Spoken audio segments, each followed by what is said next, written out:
was about 128 for 5. How did they were able to get to 326?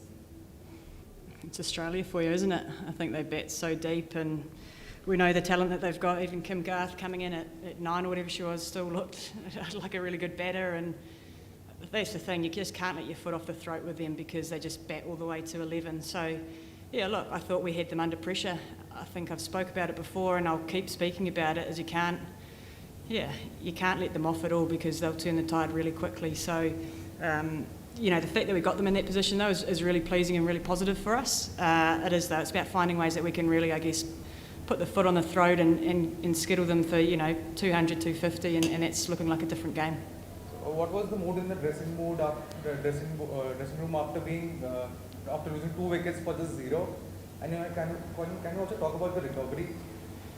Yeah, look, I think that's probably shown the most resilience from this White Fern side. Do you know what I mean? That despite being 2 down for nothing, we still keep coming out. Obviously, me and Mealy probably absorbed a bit of pressure there and got behind the run rate a little bit, but we knew that wicket was good enough that we could catch up later on if we had to. So, yeah, the fight and the resilience shown just to knuckle down rather than throw away our wickets, it's something I'm really proud of with this group. And then the way the likes of, Izzy Gaze came out to bat, Maddie Green, Brooke Halliday, the way that people just kept going to their strengths and taking the game on, that's something that, I think I spoke at an earlier press conference, it's about how we play this game. Yes, results are important and we want to win, but the way that we played tonight, it's made me really proud, and I certainly know that we can keep pushing the best teams in the world really hard, but also we can be at the business end of the tournament if we can make sure that we're playing good cricket for longer periods of time.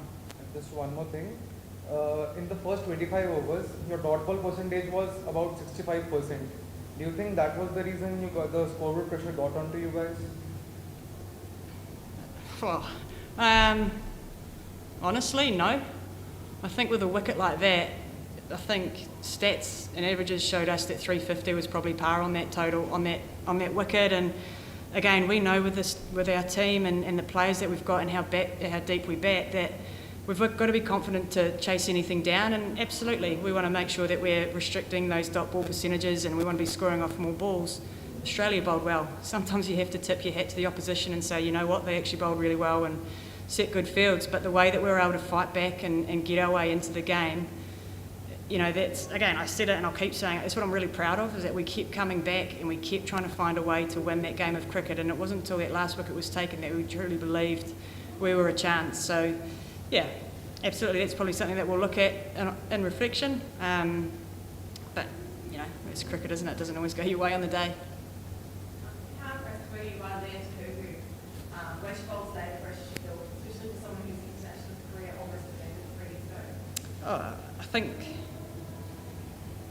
I think when I think about Leah, I'm not sure it's the right language to use here, but she's a mongrel in the most positive way, and the way that she's been able to, I guess, probably change her role a little bit in the team. I think we've seen her mostly with the new ball and be really destructive there, but the way that she's been able to adapt through that middle, she's such a threat because she can still attack the stumps, she's still got a short ball, she's still got the extra bit of pace to put batters under pressure. So the fact that she's been able to almost reinvent herself through that middle, and the way that she was able to go out there today and take some really important wickets, but also the dot balls, do you know what I mean? Like, it's a really hard thing to do, is to create dot balls but also take wickets as well. So, yeah, look, she's great. She'll probably want to say that she's like a fine wine and she keeps getting better with age, but I won't give her that. And you've got, I think, 5 days here, so to play South Africa. Is that the big advantage now to get into these conditions? Oh, absolutely. I think, to be perfectly honest with you, it's pretty hard to really know what was a good score here and how it was going to play, just because there wasn't much data, certainly from the women's side. I mean, we were the first women's international here, so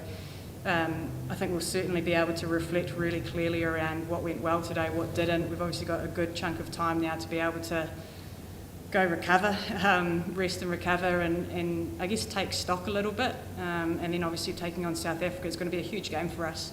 I think we certainly, we're really confident having played here now. I think we've seen some really important things that I think we'll be able to learn and grow and make sure that we bring into that game against South Africa. Okay, this slide,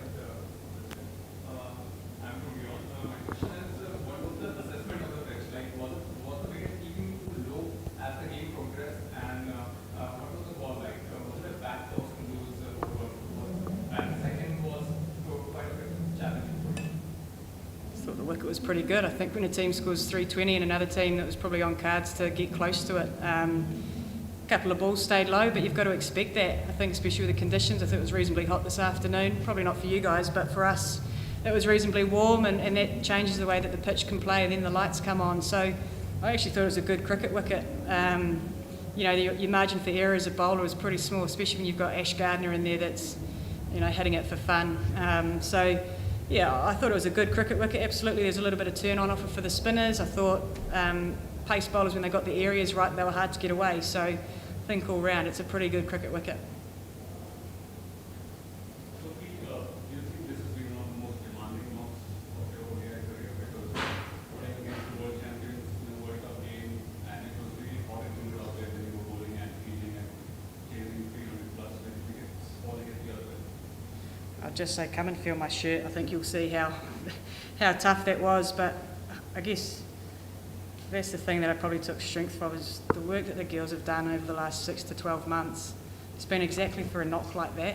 It's the hard stuff that no one sees behind closed doors, and every single one of this group has been slogging away, making sure that they're fit and ready to be able to go out there and do a job like, you know, I guess I was able to do today. So I'm incredibly proud that, well, it was probably a little bit slow towards the end with, you know, getting a bit tired and things, but, you know, I know every one of our players wants to be there and wants to be contributing throughout the full 100 overs. So to answer your question, yeah, I think it probably was the most demanding. You know, running around in the field, bowling, trying to keep the Aussies under, you know, 400. So, yeah, I think both physically and mentally as well, it was pretty draining. Is it too early to say in the tournament that you wish the younger players stepped up a little bit more, because most of the heavy lifting was done by you, all the experienced players, you, Leah Tahuhu and Amelia Kerr today? I thought Izzy Gaze was pretty decent today as a youngster, and yeah, look, I think to win a World Cup, it's going to take 15 players, and at different stages it's going to be different people. Expectations are there that everyone wants to be the one that stands up and takes responsibility, and today, you mentioned it, the experienced players were the ones, but I've got full faith that anyone in that 15 can go out and win a game for us, and to have that belief and confidence and trust in the group, I think that's something that's really special about this group, and I know that everyone feels that too, is, yeah, despite the loss today, we pushed the world champs pretty hard, and we got them nervous at different times there, which it doesn't happen often. So, yeah, absolutely. I know at different stages, different people are going to stand up in this group, and it's going to be their time, and that's what we've spoken about. When it's your day, you really be selfish and you take control of it, and you be the one to get this team over the line. Awesome, thanks guys. Thank you. Start with the Australian